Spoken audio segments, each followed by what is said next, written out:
A paz do Senhor, Juventude Concade. Nós estamos aqui em mais um episódio do ConcadeCast. Eu sou o Pastor Rodrigo, você já conhece, tenho certeza que essa pessoa que nós estamos hoje gravando, você também já viu muito, viu, no Concade. É uma pessoa a qual nós temos uma grande admiração e eu quero apresentar aqui para vocês a missionária Gabi, Gabriele Guimarães. Seja bem-vinda, Gabi. Muitíssimo obrigada. Amém, é um prazer, viu, tê-la aqui conosco. A Gabi, gente, que ela é formada em administração, com pós em gestão de pessoas e agora é recém-formada também em teologia, com pós na Bíblia. A sua Família. pós em Bíblia, olha só que benção, olha esse currículo. Serve ao Concade, gente, há mais de 20 anos. Tem mais de 20 anos aí, ou aproximadamente 20 anos, que ela está servindo no Concade.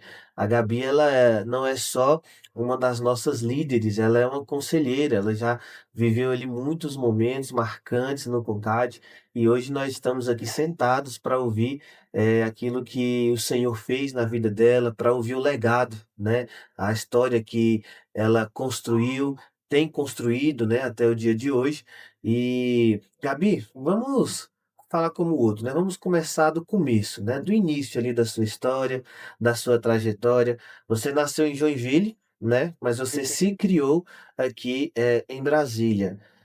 Como foi essa transição? É a primeira pergunta, e junto dela, você já poderia falar se vocês sempre foram cristãos, se você encontrou Jesus, foi em Brasília, foi lá, se já nasceu em berço evangélico. Queria ouvir um pouquinho lá do começo, da Gabizinha. A Gabizinha, Rodrigo, ela nasceu em Joinville, ela é filha de militar, então, na época, meu pai servia em Joinville, Santa Catarina, e aí ele veio transferido para Macapá. Então, a gente atravessou aí praticamente o Brasil. E isso você tinha quantos anos? Eu tinha dias de vida ainda. Olha Eu aí. tinha aproximadamente uns 40 dias ou menos. Menos, né, porque minha mãe ainda estava de resguardo. E na viagem, meu pai começou a servir em Macapá e depois ele foi transferido aqui para Brasília. E aí eu tinha por volta de uns 4 anos de idade. Então surgiram outras oportunidades para que ele fosse transferido, mas ele conseguiu se manter em Brasília. Até mesmo para facilitar, né, a parte da educação, enfim. E eu me considero brasiliense. Sou catarinense de nascimento, mas brasiliense de coração e criação. E isso trouxe para a família algumas características. Meu pai, na época, ele conhecia o evangelho, mas ele não seguia o evangelho. E quando ele começou a se reconciliar com Cristo, Deus falou com ele e ele procurou a baleia. Então, fomos nós 2 para Bali. Minha mãe, na época, era a católica do IBGE, né, não praticante. E aí fomos para Baleia, e chegando na Baleia, comecei a frequentar a classe infantil e eu gostava. Nós sofremos um acidente de carro, e esse acidente de carro marcou bastante. Meu pai dirigindo, de Minas, se eu não me engano, nós fomos para o Rio, né, sempre viajávamos para o Rio, porque ele tem família lá. E aí na volta, passando por Minas Gerais, o carro caiu numa ribanceira, 80 metros abaixo do nível da pista. Então, o carro se acabou e eu me lembro que eu acordei, eu estava deitado no banco de trás, sem cinto, e eu acordei batendo a cabeça no teto. E quando eu bati a cabeça no teto que eu acordei, a cena que eu vi foi os meus pais se olhando. E aí depois eu bati de novo, né, que eu estava batendo ali constantemente, eu bati de novo a cabeça e já acordei no hospital. E minha mãe naquele dia, depois ela conta que ela fez uma oração naquele momento, que se Deus a livrasse e nos livrasse, que ela seguiria ao Senhor. E assim foi feito. saudoso pastor Pedro Martins, Sim. foi a pessoa que nos acompanhou depois do acidente, a visitou, fez o apelo e ela aceitou. Então, toda a minha gratidão para a família Martins.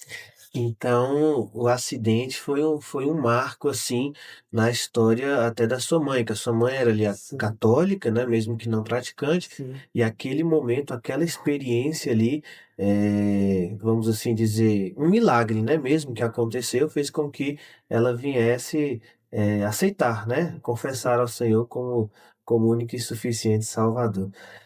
E Gabi, você mencionou 2 versículos, na realidade, que fazem parte, assim, da sua história, né. Você falou de Provérbios 22:6 e você falou de Salmos 50:15, né. E eu falo você mencionou, às vezes a galera que está nos assistindo, mas a gente conversa antes, a gente faz uma espécie de Tem que ser, né? pré-entrevista, né. Justamente. E você falou desses 2 versículos, o que eles significam para você? Eu achei tão importante, falar sobre eles, porque nas nossas pré-entrevistas, os episódios que já tivemos, né, você foi uma das pessoas que fez questão de mencionar ali versículos que marcaram sua trajetória, né, e eu queria entender um pouquinho como que foi isso? Provérbios, essa referência ensina o menino no caminho que se deve andar. E foi exatamente isso que aconteceu quando eu comecei a ir para a baleia, aos 9 anos. É óbvio que a minha conversão eu fui tocada, eu não posso dizer que eu nasci num lar cristão, mas no meu entendimento, é como se eu tivesse nascido num lar cristão, porque foi ainda Entendi. na infância. Então, quando eu decidi aceitar a Cristo, foi aí por volta dos 10, né, a 11 anos, eu foi numa pregação na Baleia, e aí um parêntese, eu não sei há quanto tempo você frequenta a Baleia ou se você já frequentou a Baleia antes da reforma, mas a acústica era péssima, Meu Deus! socorro Deus, era péssimo.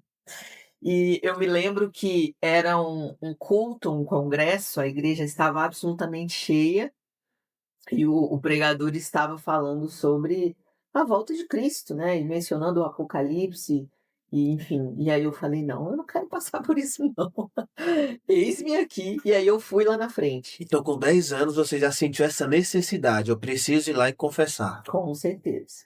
Fui, confessei a Cristo como o suficiente Salvador, e o ensina o caminho ao menino, eu vivi na escola dominical.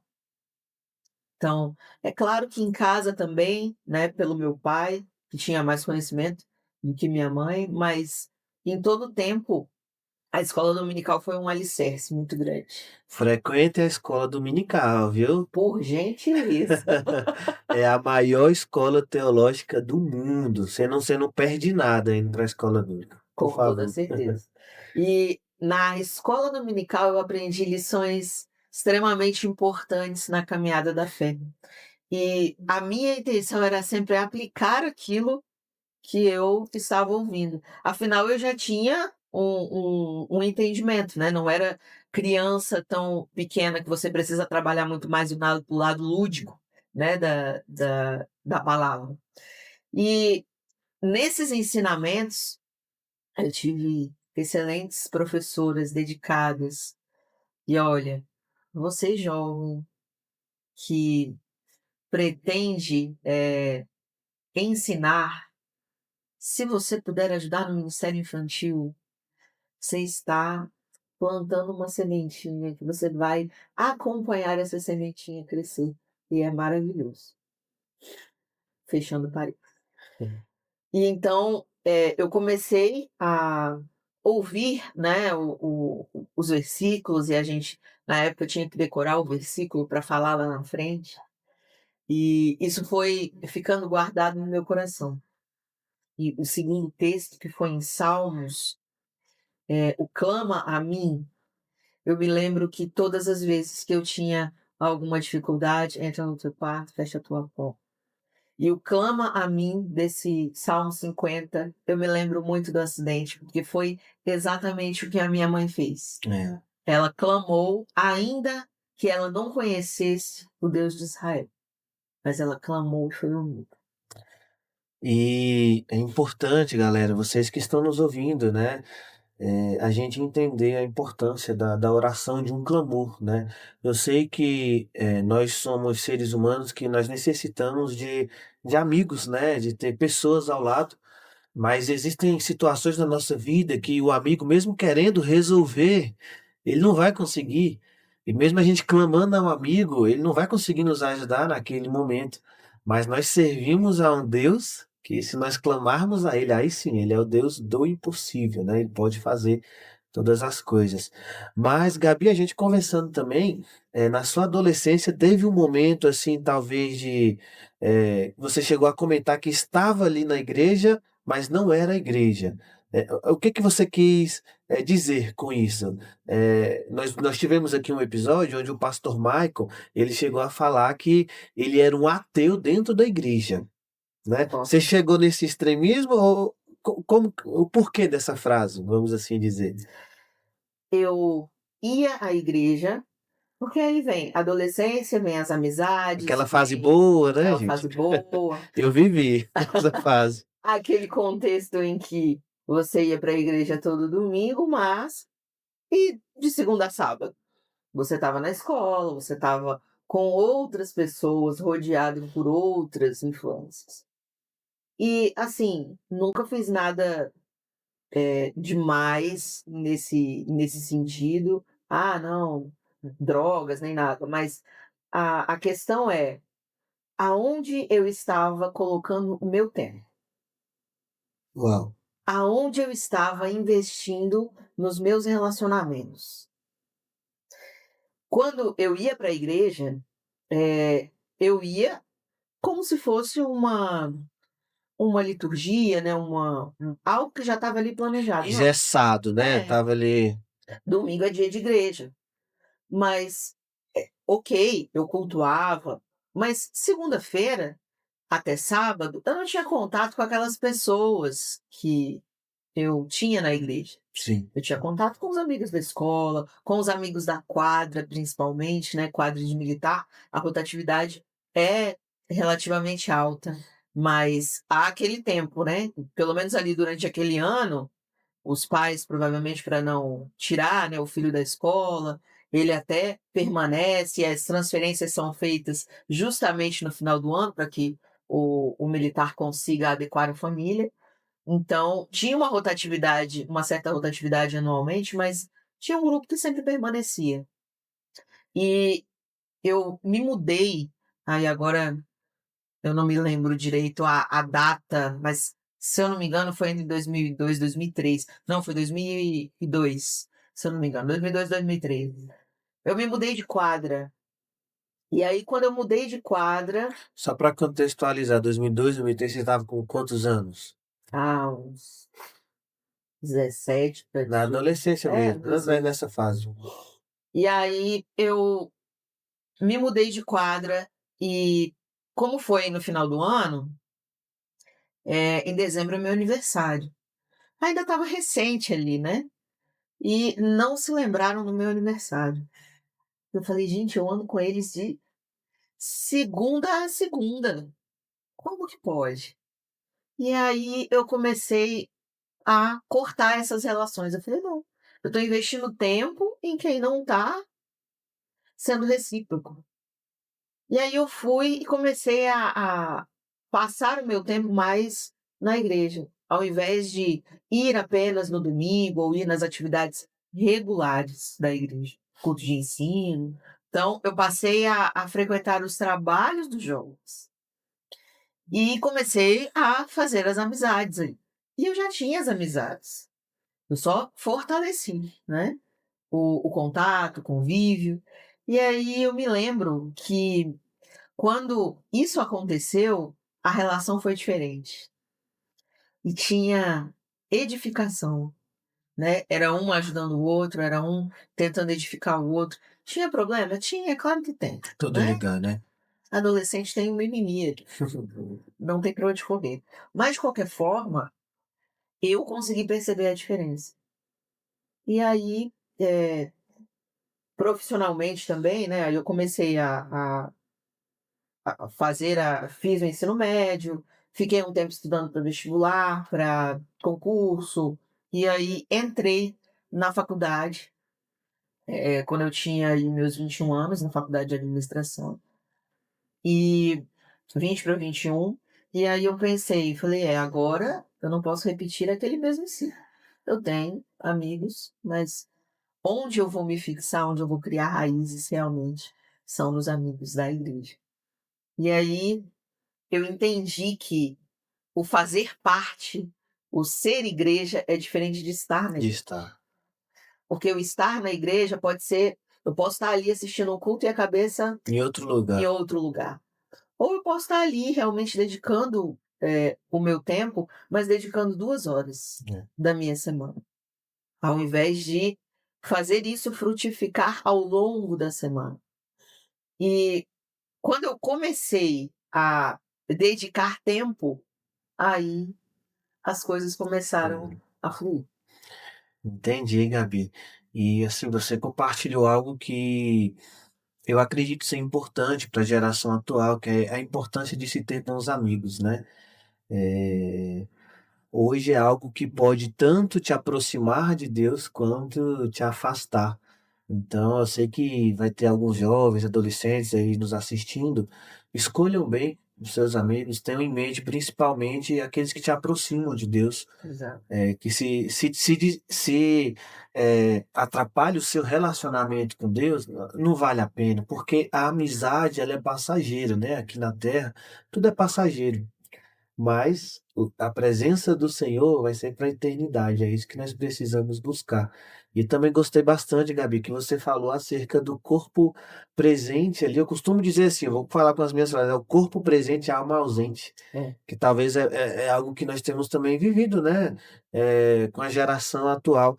A gente está lá no Concade, está cheio de Deus, e enquanto estamos lá, né, o extraordinário está acontecendo, a gente chora, a gente pula na presença de Deus, fala em línguas, em mistério, né? O extraordinário acontece, mas aí quando chega na quarta-feira, na quinta, a gente volta para a realidade e talvez a gente volta para a mesmice, né? O culto é o mesmo, e isso acontece muito porque a gente tá no culto, mas está pensando em outras coisas, está no culto, mas não está entregando. A entrega, talvez, no congresso é diferente da entrega do culto, é. né? Então, isso acaba influenciando bastante a gente. E, Gabi, voltando aqui para a sua história, então, 2002 foi quando você teve essa experiência de entender que estar na igreja não é ser igreja, né? E Exato. ali, pouco tempo depois, então, você já estava ajudando, né, no CONCAD? É, Foi 2004, mais ou é. menos? Eu, pela minha lembrança, 2003, quando eu comecei a me vincular aos Sim. trabalhos, né, da juventude local, eu recebi um convite de quem? Da professora da EPD, olha a Olha importância. aí. E tia Lourdinha falou para mim assim: "Gabi, tem um congresso maravilhoso que você não pode perder". E eu pensei: "Gente, congresso". E aí as minhas lembranças de congresso era igreja cheia, não tem lugar para sentar, né, enfim. E eu já tinha contato, né, com o pessoal ali. Quando eu resolvi aceitar o convite, eu fui no congresso no Concade, e aí quando eu cheguei lá, eu fui dar uma volta, né, estava cheio, eu fui dar uma volta para ver se eu encontrava alguém conhecido, e eu encontrei, uma amiga, e ela estava ajudando a coordenação do Concade, mas não era ajudando no sentido formal, né, estava ali, em volta de alguns papéis e tal, e eu fui oferecer ajuda, e era para cortar ticket pro almoço. Então, seu primeiro Concad já foi servindo também, já foi ajudando, Foi. auxiliando. E eu me lembro que a gente cortava na tesoura, porque não tinha guilhotina. Eita. Deus, olha, louvado seja Deus que hoje é na gráfica, viu, porque era uma função que, meu Deus, e a cada a cada refeição, né, a gente colocava no papel, então a cada refeição perdia, Sim. molhava, ia para o lixo, então tinha que cortar mais para poder suprir a demanda. E, Gabi, você olhando para trás, assim, primeiro deixa eu só dar um spoiler aqui para quem está nos assistindo. É uma notícia que é algo inédito, só para você que está nos assistindo. Se tudo der certo, Gabi, esse ano a gente vai conseguir resolver o problema dos tickets. Nós Oh, estamos Deus. conversando e Nossa. talvez aí a gente vai conseguir tirar os tickets aí, a impressão, vocês não vão mais ficar perdendo papelzinho, vai ser tudo QR Code, mas calma, vamos esperar ver se vai dar tudo certo, tá bom? Mas só aproveitei a deixa aqui. Quem pode dar um glória a Deus? Oh, eu recebi aqui, É, recebi. Já deu tudo certo. eita. E voltando assim para essa história, você olhando hoje para a Gabi, que participou desse primeiro Concade, servindo, recebendo também, o que que de importância teve assim para o seu legado, para a construção dessa história, chegando na Gabi de hoje? Primeiro, eu sempre me esforcei para ser a mesma pessoa dentro e fora da igreja. E eu digo esforço porque são públicos diferentes, né. Então, não necessariamente a pessoa que te conhece lá no trabalho, na faculdade, na escola, é a pessoa que convive contigo lá no ambiente da sua igreja. Então, assim, facilmente, se você chegar num ambiente diferente da sua igreja, às vezes, ninguém nem sabe, né, dependendo, ninguém nem sabe que você é crente. É o cliente zero zero É, o sete. crente 007. Então, isso nos leva a talvez agir de modo diferente. E o meu esforço foi sempre para ser a mesma pessoa. E, nesse sentido, a gente enfrenta algumas dificuldades, né. Por quê? Porque quem está na igreja, sendo igreja, tem uma cabeça. E quem está lá no mundo tem outra, com outros valores, né. Então, assim, de fato, como eu fui a mesma pessoa, a dificuldade já começou ali quando eu fui me batizar. Eu me lembro que eu me batizei já de modo até tardio, porque se eu pensar que eu fui me batizar já no final da adolescência e eu aceitei a Cristo ali com os meus 10, 11 anos, eu demorei tanto para me batizar, porque eu pensava: "Não, para me batizar eu preciso ser perfeita". E o processo da santificação não é isso, né. A santificação ela é justamente o contrário. Você recebe a Cristo, você se compromete, você busca e o Espírito Santo vai trabalhando. E o batismo, hoje, claro, meu entendimento é diferente. O batismo ele é um marco dessa decisão, ele é um símbolo. Mas na época, na minha cabeça, ele era um selo. Então, eu precisava fazer jus, eu precisava merecer aqui. E eu me lembro que teve uma situação engraçada em que, óbvio, hoje é engraçado, né, na época não era. Eu, por estar já há tempo ali na igreja, eu pensava: "Não, nem preciso fazer o discipulado, né". Porque o meu professor do discipulado, ele, era muito atento a usos e costumes. Então, para mim, aquilo não tinha tanta importância quanto as minhas aulinhas lá da escola dominical, tudo aquilo que eu já tinha assimilado, né, de decorar os versículos e tal. E eu pensava: "Não, isso não tem tanta relevância, talvez não seja necessário". Mas eu fiz.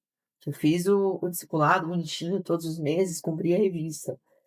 E aí eu lembro que no dia do batismo, o o meu então professor falou assim: "Olha, a gente já havia conversado, como você não fez a retirada do seu brinco, eu preciso levar o caso ao pastor presidente". Eu falei: "Tudo bem, não tem problema". Ele foi, levou o caso. Quando ele voltou, é óbvio que foi um momento tenso para mim, né, porque eu pensava: "Gente, e agora? E se eu não puder batizar?", né, depois de ter passado por todas as aulas. E a expectativa, né, enfim, eu já estava de bata. E aí, deu tudo certo. Amém. O nosso pastor presidente na época falou assim: "Não, pode deixar ela batizar, ela só retira na hora que ela oferecer as águas". E aí me veio o pensamento: "Ué, mas se eu for retirar para descer as águas", porque esse é o meu conflito. Eu não posso ser uma pessoa aqui dentro e outra lá fora. Então, se eu vou retirar para descer as águas e depois eu vou colocar de novo, eu estou sendo uma pessoa aqui, né, diferente lá de fora. Mas me veio à mente, aquele versículo que fala: "É certo que vem o escândalo, mas Ai ai de mim. daquele por quem vier o escândalo". E aí eu pensei: "Meu pastor está sendo zeloso.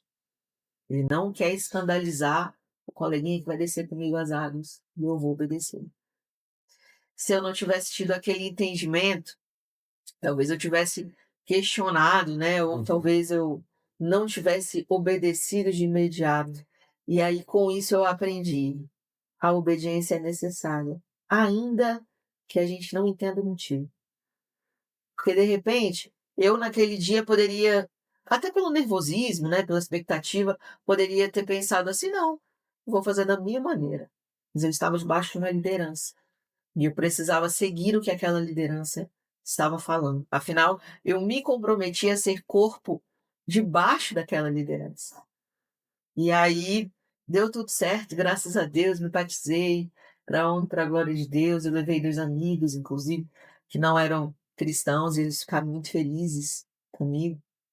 E o tempo passa, aí vamos colocar uns 7 anos à frente, eu no mercado de trabalho, já formada, atuando dentro de uma área da administração, que se refere a processos, né, e a pessoas, e eu fui para a área hospitalar, para ser analista de qualidade. E basicamente eu criava as rotinas, criava os processos e fazia as auditorias depois, para saber se estava conforme, né, ou se tinha que mudar alguma coisa. E a Anvisa, junto com a Visa-DF, com todas as campanhas de conscientização com relação a controle de infecção hospitalar,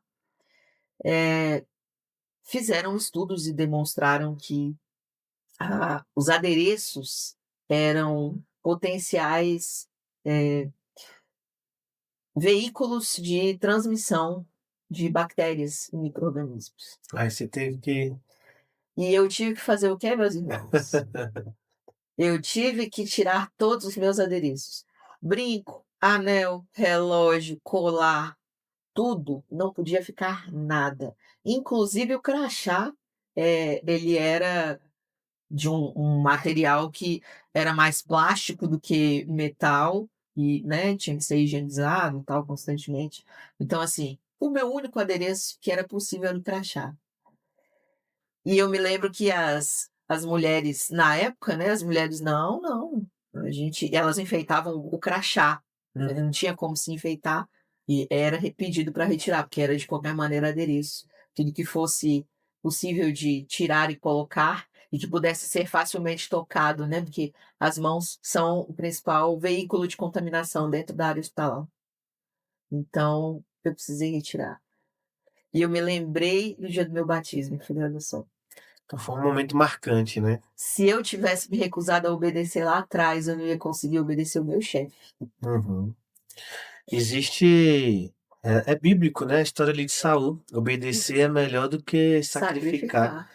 né. A gente vê que o primeiro mandamento com promessa é de honrar pai e mãe, e honrar está totalmente ligado à obediência, né. Exato. Então é algo que precisa fazer parte da nossa vida, em tudo, viu, galera, todo mundo que está nos assistindo. Em tudo nós precisamos aprender, né, compreender o que está sendo, porque isso lá na frente a gente vai usar para alguma coisa. E você, né, essa história do seu batismo, né, a forma como você se comportou, foi tranquilo, posteriormente você ter que se comportar, né, da mesma forma. E você mencionou o batismo como algo que foi marcante, né, na sua vida. Mas também, tem um momento que foi muito marcante na sua vida, que foi, acerca das suas consagrações. Agora a gente já vai caminhar mais um pouco, né, contando aqui sua história, seu legado. Você foi primeiro diaconisa e depois missionária, Exato, correto? correto. E isso marcou muito a sua vida. Conta um pouquinho pra gente dessa experiência e, assim, eh eu acredito que o público maior, aqueles que estarão nos assistindo, serão, né, os jovens, os adolescentes. Eu preciso dizer algo para vocês, aproveitando o gancho aqui dessa pergunta, que nós venhamos continuar a sonhar com o crescimento ministerial. Eu acho muito lindo, juventude, a gente querer ser um advogado bem-sucedido, um médico, um psicólogo, um administrador, um empresário. Eu acho muito lindo e eu não quero jamais que vocês deixem de buscar isso, estudar. Mas se puder deixar um conselho a vocês, que vocês sonhem também sonhos ministeriais. Eu quero ser um diácono, eu quero ser um auxiliar, eu quero ser um pastor, porque é possível. E vocês viram aqui, nós já contamos histórias de pessoas, a Gabi é mais um exemplo disso, que você consegue conciliar, você consegue ser bem-sucedido naquilo que você faz, eh, na sua, no seu, na sua vida secular, né? Vamos dizer que é o que você ganha pão, ganha o dinheiro, né? Para poder comprar o pão, o leite, enfim. E também você consegue ser bem-sucedido na sua área ministerial. Você não precisa escolher entre uma e outra. Na minha adolescência, eu achava que eu ia ter que escolher, né? E você teve essa experiência de ser diaconisa, hoje missionário. Conta um pouquinho pra gente também, Gabi, dessa experiência que você teve. Eu, por volta aí de 2007, se eu não me engano, eu já exercia, né, eu já estava, na Baleia em várias funções aí, tanto ajudando jovens quanto, ajudando no CONCAD, ajudando, na escola dominical. Tenho um apreço muito grande pela escola dominical. Eu fui secretária, geral da escola dominical. E na época a gente tinha que fazer os relatórios, fazer os pedidos de revista, fazer a leitura desses relatórios, inclusive, presencialmente, ao final de cada escola dominical e ao final do trimestre. E aí, eh, eu, junto com os meus pais, nós, até por conta de mais uma decisão minha, uma influência minha, que hoje eu julgo que foi uma imaturidade da minha parte. Por quê? Eu estava dentro de um contexto jovem, que é óbvio que vai ter ali seus mimimis, todo, né, às vezes algum desentendimento, e por coisas pequenas, que hoje eu classifico assim, eu pensei: "Não, eu acho melhor eu sair daqui, dessa igreja, e congregar em outra igreja". E aí eu vi essa oportunidade quando, um dos pastores foi transferido. E aí eu e meus pais fomos para apoiá-lo em outra congregação, e nessa outra congregação a gente ficou por aproximadamente 7 anos. E assim, da mesma maneira que numa igreja grande, né, uma sede, eu atuei na congregação. Aí na congregação eu fiz parte do ministério de louvor, eu fiz parte da secretaria local, da igreja em si, da escola dominical, ajudei na liderança dos jovens. E aí, eh, chegou um ponto em que meus pais sentiram o desejo de voltar para a sede. Só que eu já tinha inúmeras funções ali. Então, eu conversei com o meu pastor local e falei assim: "Olha, eu não quero te deixar na mão, mas eu preciso acompanhar os meus pais". E aí meus pais saíram ali no segundo semestre de 2014. E eu combinei com o pastor que eu desempenharia as minhas funções até o término do ano, para que eu pudesse retornar para a sede com os meus pais. Porque imagina, eh, eu já tinha carro na época, mas assim, as programações eram diferentes, então eu ia para casa para dormir. Eu trabalhava, eu estudava, na época eu estava fazendo uma pós-graduação, e tinha as funções na igreja. Eles tinham as atividades na igreja, então a gente não ia se encontrar, praticamente. Então o pastor concordou, e enquanto isso esses meses foram para ele pensar, né, em substituição e tudo mais. E eu me lembro que, eu estava num dia na porta da igreja, era uma loja, uma sobreloja, na verdade, de um prédio comercial, a igreja, e o pastor João Adair. Ferreira, entra. E na hora que ele foi chegando, eu já tinha visto por foto, meus pais, né, também já tinham falado dele para mim. Eu já tinha ido nos cultos na catedral de terça-feira, então eu já tinha visto ele, e eu o reconheci. E aí eu cumprimentei, falei que ele era muito bem-vindo, sorrindo. E eu não era, na época, diaconisa nem nada. Igreja pequena você faz de tudo, né, você ajuda, você chuta e cabeceia. Mesmo você corre pro gol e defende, tipo, ao mesmo tempo.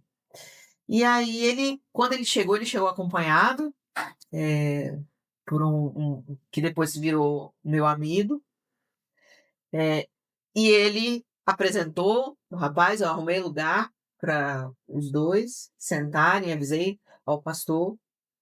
E o pastor João ficou me observando, né, o culto todo. E aí ele perguntou para o meu pastor local sobre mim, provavelmente para saber, né, era se eu era crente mesmo, imagino eu.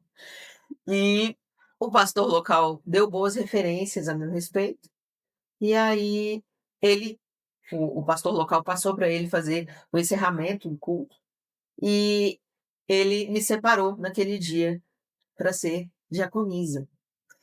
E eu não esperava de maneira alguma uma situação daquela. Então, na minha cabeça "Meu Deus, e agora?". A responsabilidade aumentou. Exatamente isso. E eu pensava: "Como que eu vou fazer mais do que eu já faço?". E aí eu pensei: eu não vou", é óbvio, né, tô ali de joelho, tô recebendo a oração, a cabeça tá a mil e eu pedindo: "Senhor, me ajuda, me dá graça". Mas depois, pensando, sobre aquilo, eu entendi que se o pastor, que é a pessoa que está à frente com uma liderança maior, enxergou, né, em mim, essa função, que eu possa exercer com o esmero e com o zelo que a função merece. Então eu passei a já fazia, então eu passei a me preocupar com o que me faltava. E aí na minha cabeça o que que me faltava? Conhecimento. Então, eu já tinha dedicado, anos da minha vida para o ganha-pão, né, como você comentou aí. A formação profissional veio em primeiro lugar, mas eu sentia falta, e aí ali eu comecei a pensar: "Gente, como que uma diaconisa vai exercer com zelo, eh, a sua função, se ela não tiver o conhecimento da palavra?". Porque não é só arrastar um banco, limpar uma mesa, é muito mais do que isso, né. Às vezes você oferecer apoio, às vezes você ter o discernimento, ter o entendimento para saber, e filtrar certas situações, porque você está no apoio, você está na retaguarda. Então, eu na época estava fazendo uma pós-graduação em gestão de pessoas, e eu precisava concluir, até porque não tinha tempo hábil, né, para conseguir conciliar as coisas. E eu comecei a pesquisar e, enfim, a ir atrás, da parte teológica do conhecimento. E aí passou, alguns anos, porque eu também ainda tinha a rotina do trabalho e todas as coisas, mas assim, 2015 eu fiz o combinado, eu fui para a sede, e na sede eu cheguei na época da liderança do pastor Ataliba, e foi uma pessoa que me mentoreou, assim, de várias formas, eu não tenho nem como agradecer o pastor Ataliba, este marreco. A gente Quando eu cheguei na Baleia em 2015, eu cheguei no início do ano, porque o combinado era ficar até o final do ano, né. Então eu cheguei no início do ano, a igreja ainda estava meio vazia ali em janeiro, mas eu me apresentei para ele e falei assim: "Eis-me aqui, eu estou aqui para servir". E a partir disso, eu comecei de novo, fiz a mesma coisa que eu fiz lá atrás no Concade, quando eu comecei.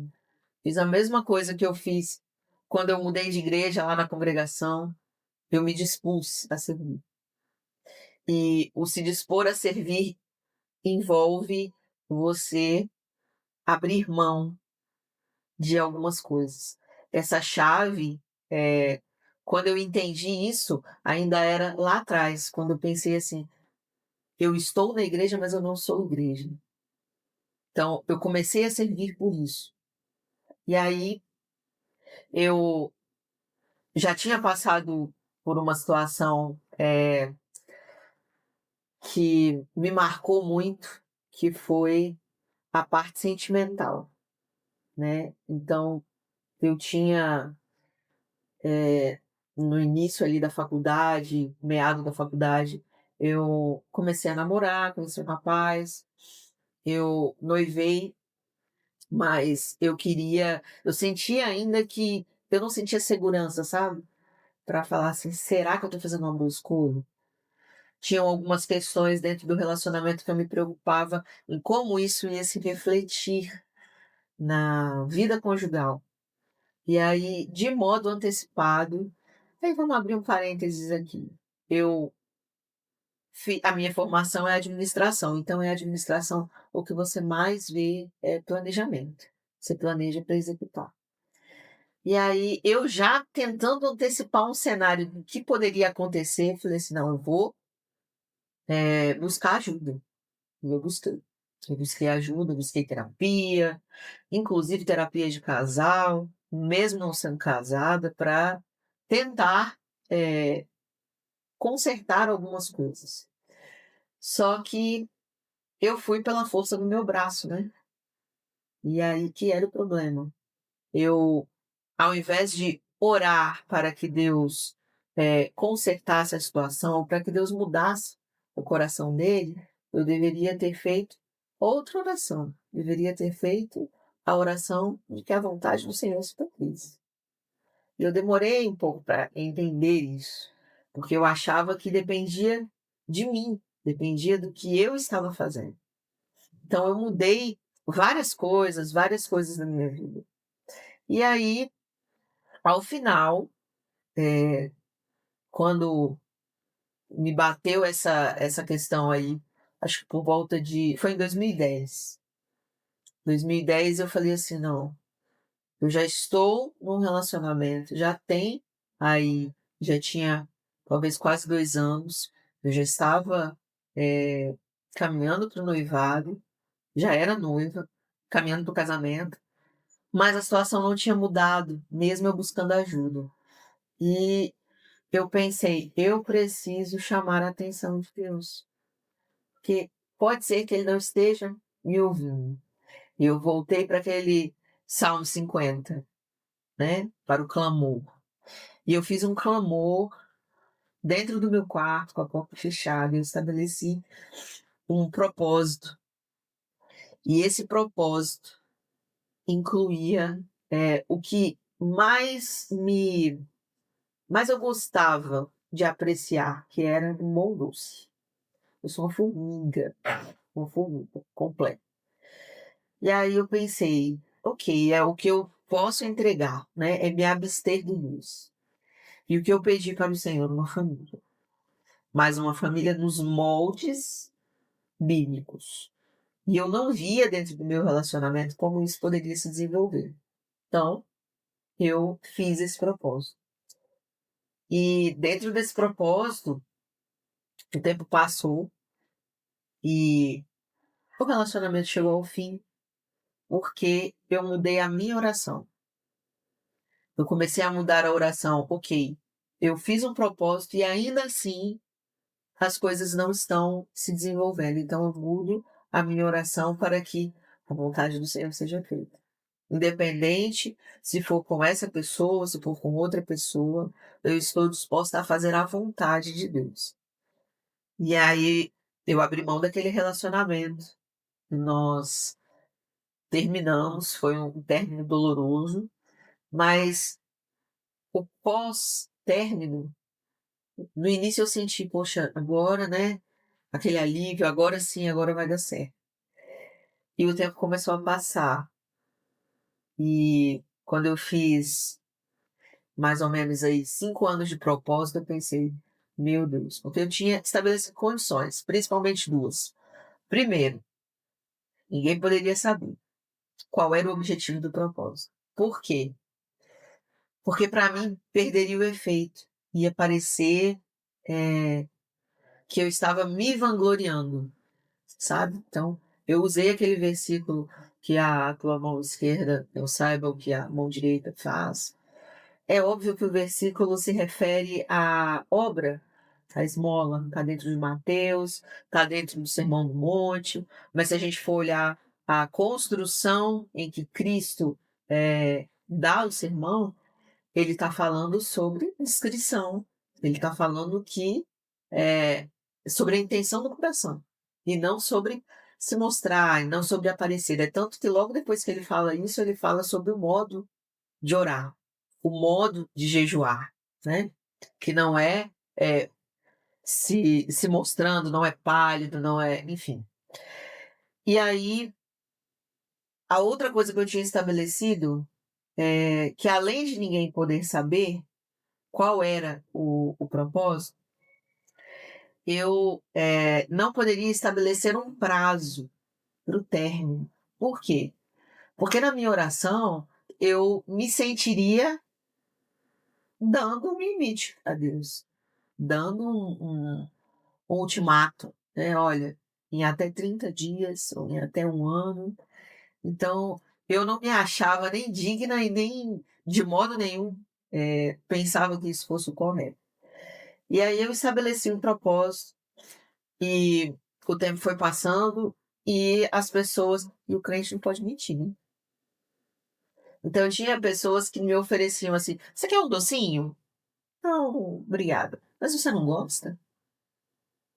"Não, eu gosto". "Mas por que que você não quer? Por que que você não aceita?". "Ninguém tá vendo". E aí eu ouvi tanta coisa ao longo do tempo, ouvi que eu não ia conseguir, ouvi que Deus não estava ouvindo minha oração, ouvi que: "Ah, mas você toma refrigerante, então já não vale, já quebrou o propósito". Ouvi diversas coisas, ouvi, "Olha, você é a única oportunidade que você vai ter de experimentar esse doce do chefe". Isso eu ouvi numa confraternização do trabalho, tinham contratado um chefe famoso, num restaurante famoso. Aí: "Não, você não vai ter outra oportunidade dessa". Eu falei: "Pode ser que não, mas eu não posso quebrar, né, o propósito". E aí, o tempo passou e quando foi em 2023, aliás, 2020, veio a pandemia, né. Foi justamente o ano que eu falei: "Olha, eu preciso estudar, eh, teologia". Eu já tinha feito uma pós-graduação, querendo, assim, o caminho mais curto, né, "Poxa, eu já tenho uma graduação, eu vou fazer uma pós". E aí quando eu terminei essa pós-graduação de quase 2 anos em Bíblia, eu pensei: "Não sei nada". O universo é muito grande, o universo de conhecer a Deus é muito grande.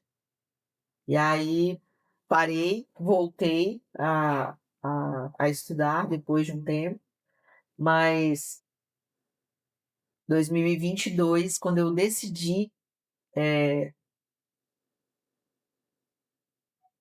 realmente querer antecipar um pouco os estudos, eu já estava fazendo a graduação em teologia, eu pensei: "Vou pegar mais matérias, eu vou, né, fazer algumas coisas". Minha mãe, descobre um câncer de mama, e nessa época a correria era grande, né, era CONCAD, era estudo, era as atividades da igreja, e a Bíblia fala que o solteiro dedique-se ao Senhor, e era esse o meu versículo base, para que eu não, viesse a querer voltar a velhos hábitos de ter amizades fora dali do meu contexto, ou até mesmo, sair da presença de Deus por algum tipo de influência.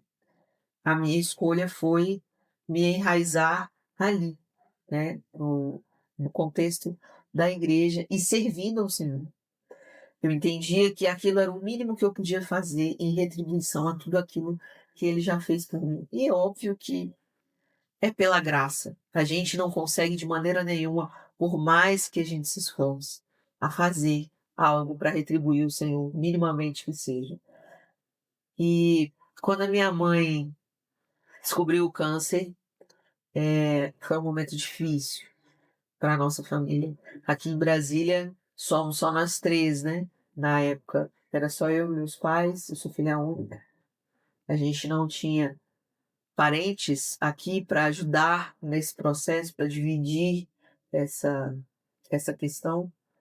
E eu me lembro que, por vezes, eu estava em conselho ministerial, servindo, e aí eu recebia a notificação no meu celular de que minha mãe estava indo ao hospital.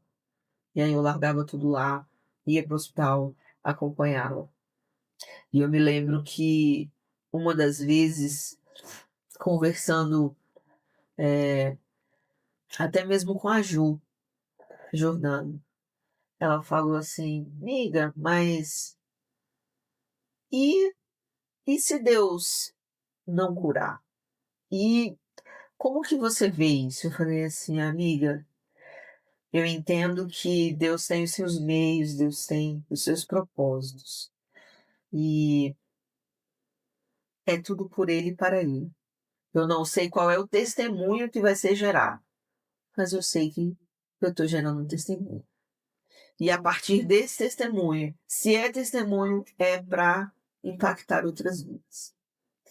E eu equilibrei as coisas ao máximo que eu pude, claro, sem deixar de dar assistência em casa, mas a questão principal é, eu pensei, eu vou continuar assim, na saúde da doença, independente de qual seja a, a situação. Porque Cristo, quando veio, ele sabia dos nossos defeitos, ele sabia de cada questão, de cada pecado, e ainda assim ele não se recusou. Então, eu não poderia, de maneira nenhuma, ser parada ou usar, às vezes, a desculpa, entre aspas: "Poxa, mas a minha mãe está com câncer, então eu não vou servir mais a esse Deus, porque ele permitiu o câncer." De maneira nenhuma. Deus não permite nada, que nós não possamos suportar, e de maneira nenhuma isso seria um impedimento. E eu pensava: "Eu ainda vou testemunhar no COCAD a respeito dessa cura, e tá chegando o dia." Ela ainda está em tratamento, mas agora, em setembro, neste mês, ela vai ter a última consulta com a oncologista, a última medicação oncológica, e a partir disso, a nossa expectativa é o acompanhamento anual, né. Então, Glória a Deus. finalmente, glória a Deus. E você tocou em alguns assuntos muito importantes. Eu vou tentar aqui relembrar alguns, mas eu quero priorizar essa questão do servir. Porque se tem alguém que é exemplo de servir hoje, e acredito que todos aqueles que estão inseridos aí no contexto de catedral, de CONCAD, secretaria da catedral, sabem que a Gabi ela é uma referência, né, para todos nós nesse quesito. E agora você pôde ouvir um pouco do legado dela, da construção da história dela, sobre servir mesmo em meio a um momento de dor, né. E você que está nos acompanhando, acompanhou todos os episódios, se você prestou bem atenção, você vai ver que todo mundo que veio aqui, que são pastores, líderes, são pessoas que passaram ou estão passando por um processo muito grande e que todos eles poderiam encontrar motivos humanos para parar, mas todos eles encontram motivos divinos para permanecer. Eu preciso fazer isso. É o próprio Jesus, ele fala que não veio para ser servido, ele veio para servir, ele tinha um propósito. Então, você que está aí, entenda que para que você possa viver o propósito de Deus, vai ser necessário você passar por alguns processos. Esse é o legado da Gabi, né? A história da Gabi que passa por um relacionamento, né? Ali que ela terminou, ali passa pela mãe, que teve a questão do câncer, né? Mas eu quero te lembrar algo também, que não é só os momentos ruins, né, Gabi? É Os verdade. momentos ruins, eles fazem parte, mas não são só isso. Eu tenho certeza que no meio disso teve muitas alegrias, e eu quero que você fale de uma alegria que eu pude compartilhar, estar lá com você, foi o seu casamento. Porque a Gabi, ela casou com o Efraim, que eu tenho uma admiração muito grande por ele, eu tenho aprendido a amá-lo, sabe, de uma forma. Eu acredito que realmente foi o Senhor quem uniu vocês nesse propósito. Então a Gabi, ela soube esperar para casar no tempo certo, na hora certa, no momento certo, né? E casou bem.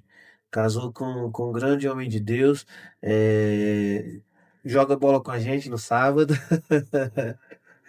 Joga Liberado bola. pela esposa, glória a É, Deus. hashtag libera Gabi. Sempre que eu estou à frente de algo ali na catedral e eu penso em encontrar pessoas para trabalhar, eu já penso no Efraim, não tem como pensar em outro, tem nos ajudado bastante.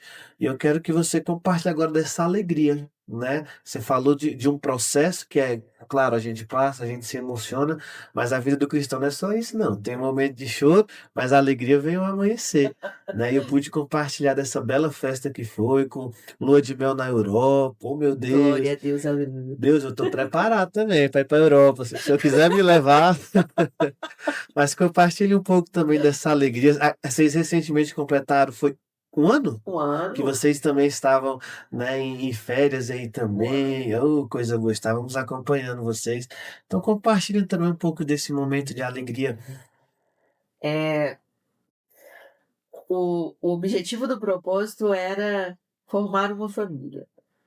E ao longo do propósito, eu tive várias fases, né? Eu tive a fase da expectativa, a fase do agora vai dar tudo certo, já deu tudo certo. E o inimigo é sujo, né? O inimigo bota umas pedras de tropeço, achando que assim, ó, agora ela se ilude. Mas eu tinha nas minhas orações características claras do que eu queria, do que eu esperava, de um homem de Deus e de um esposo. E aí, aonde que eu aprendi isso? Na escola bíblica dominical.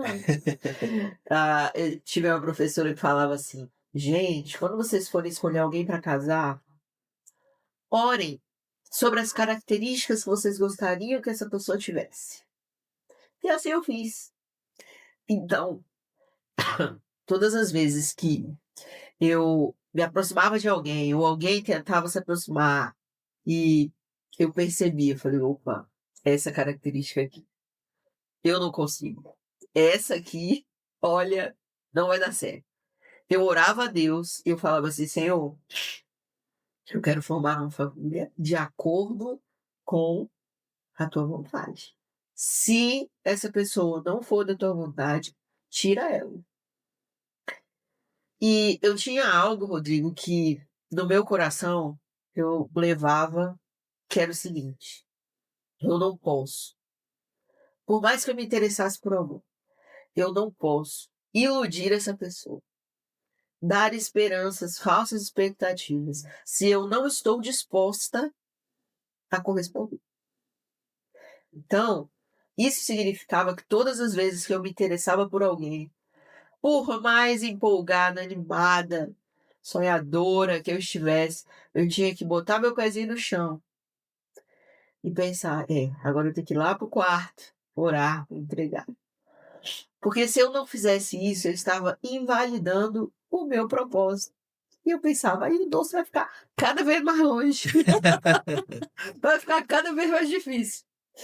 E eu ganhei um apelido carinhoso na época, que as pessoas falavam assim, não, tinham os meninos da catedral falavam assim, não, você parece aquelas princesas do desenho animado, que tá no castelo rodeado por jacaré, você não pode chegar perto que o jacaré morde, e aos poucos, como a zoeira é grande, não tem fim, o jacaré vira eu, né? Óbvio, óbvio.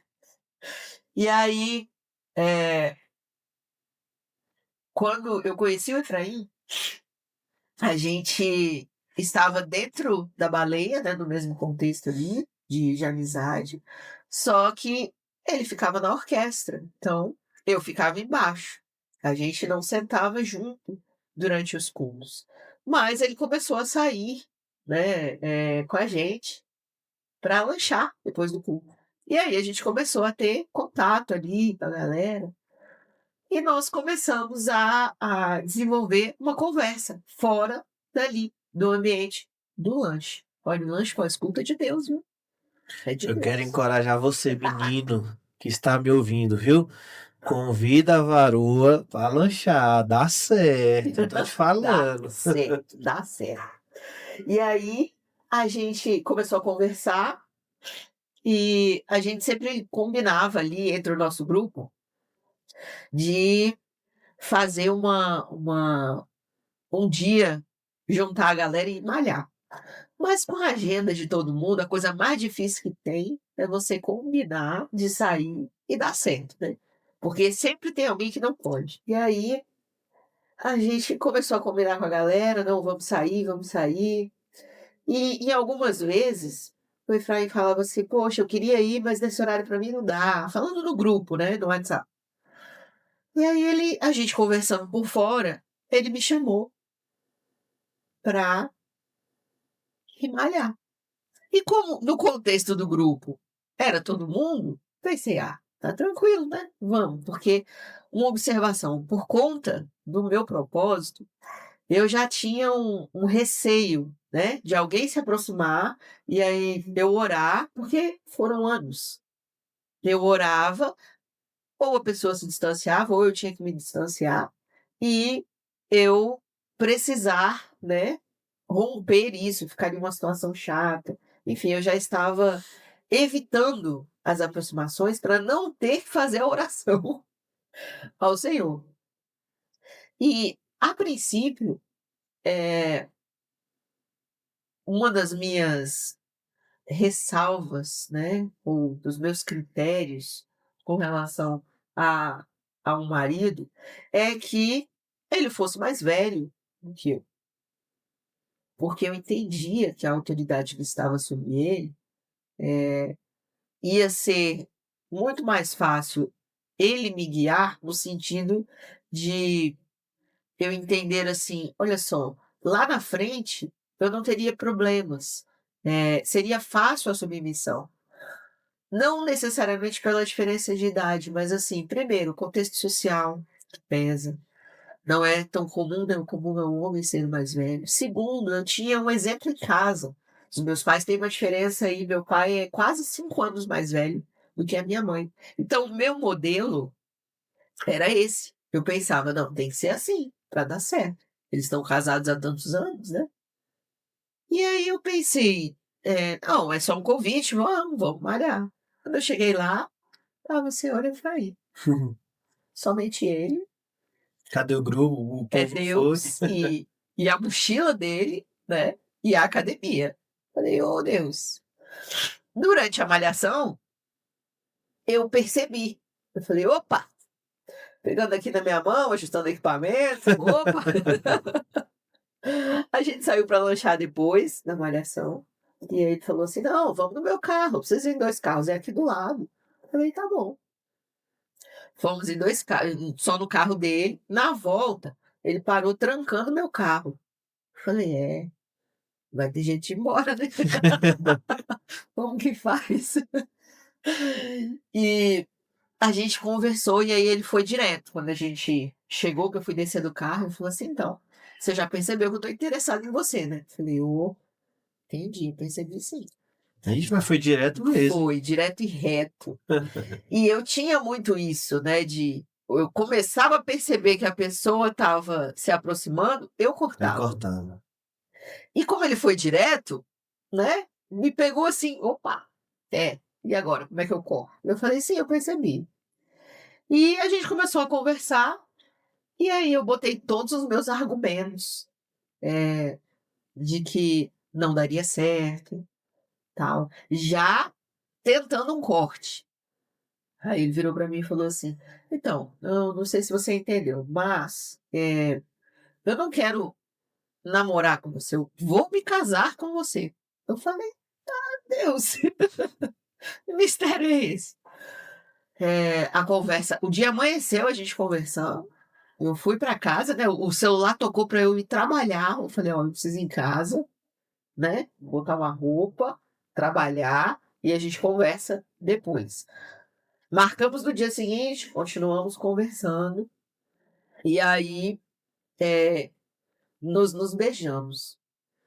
Eu falei: "Agora pronto, agora eu vou correr pra casa, eu vou botar o joelho no chão". E aí ele falou assim: "Bom, então, já que a gente deu o primeiro beijo, crente não fica, então a gente tá namorando. Como é que a gente faz pra contar?". Eu falei: "Ó, calma, tudo bom?". Aí eu falei assim: "Então, assim, eu não tenho essa mesma certeza, né, que você já tem, então vamos orar". E aí a gente estabeleceu um propósito de oração em etapas, e para a glória de Deus, todas as etapas foram respondidas em oração, e nesse propósito nós ficamos, sem contato físico, até que o Senhor respondesse. Nós primeiro falamos com os nossos pais, e aí era uma etapa que eu tinha certeza que falar: "Aqui não vai passar não". Eu achava que nem os meus pais, nem os pais dele, seriam a favor do relacionamento. E aí eu me lembro que no dia que eu fui conhecer os pais dele, ele foi primeiro lá em casa, depois eu fui conhecer os pais dele. Eu pensei assim: "Deus, como que eu faço para ter uma resposta?". Porque é engraçado, né, das outras vezes que surgiram pessoas em que, eu estabeleci propósito de oração, o propósito era assim: cada um orava na sua casa, Deus abençoa o seu horário. E com o Efraim ele falou assim: "Tá, a gente ora, mas aí que horas?". E ele ligava, e a gente orava por telefone, juntos. Eu pensava: eu tenho que orar separado dele, de alguma maneira, para poder estabelecer ali a minha resposta com o Senhor. E aí ele me contou que toda vez que ele levava, né, alguma menina em casa, que a cachorrinha dele era muito ciumenta, que ela tinha uma reação natural da raça, para eu não me assustar e tal. Aí eu botei isso em oração, eu falei: "Senhor Deus, esta cachorra vai me amar, se for da tua vontade". E quando eu cheguei lá, a cachorrinha, assim, não foi pro lado dele, ficou do meu lado, como se eu fosse a tutora dela, nunca mais saiu. Olha, Eu falei: "É, Deus, é sobre isso". As outras etapas foram respondidas, a gente falou com as nossas lideranças, por último o pastor João, e, a nossa o nosso final foi a postagem para anunciar para todos os amigos e, assim, eu me surpreendi com a intensidade de cada etapa e de cada resposta. Então, a partir que disso, a bênção. gente, glória a Deus, começamos a pensar, já que nós tínhamos a certeza, a gente já começou a pensar, em como seria o noivado e o casamento. E Amém. no casamento, foi o momento que você testemunhou, que foi Amém. a entrega do jejum. Então, assim, Eita. glória a Deus. E quando nós fomos para a lua de mel, que nós ganhamos a lua de mel, quando nós chegamos em Paris, eu já tinha ido para Paris, em uma outra oportunidade. Paris é a terra do doce, né, a terra da culinária, é famosa por isso. E eu me lembro que quando eu fui, eu estava no propósito, eu pensava: "Meu Deus, eu estou aqui, eu não posso". E Deus me concedeu outra oportunidade De muito melhor. e agora poderia. E agora eu poderia. Deus faz. Gente, nós já estamos aqui caminhando para o fim do nosso podcast. Para nós tem sido uma alegria muito grande poder compartilhar desse legado da Gabi, mas a gente não poderia deixar de finalizar com aquele nosso bate-bola, jogo rápido, né? Eu vou falar aqui uma frase e você vai responder a primeira coisa que vier na sua mente, tá bom? Seja, pode ser uma frase, pode ser uma palavra, um versículo, enfim, aquilo que vier na sua mente e aí você vai respondendo, tá? Um versículo que hoje define a sua vida. Que hoje define a minha vida é buscar ao Senhor com todo o teu entendimento. Amém. Um personagem bíblico que te inspira. Eu sei que a resposta natural é Jesus, né? Mas a segunda, né? O segundo personagem bíblico que mais te inspira. Paulo, Paulo. Paulo, Um louvor que sempre toca seu coração. Bênção Sem Fim, da Isadora Pompeu, mas a versão em inglês. E um lugar que você ainda sonha em conhecer, junto com Efraim, Estados Unidos. Estados Unidos. Uma qualidade que você mais valoriza nas pessoas. Lealdade. Verdade. Uma frase que resuma a sua vida. Que resuma a minha vida. Ou uma palavra. É servir. Servir a Combina, Deus. combina muito com você. Por fim, Jesus para você é? Vida. Tu vive a mente. Amém.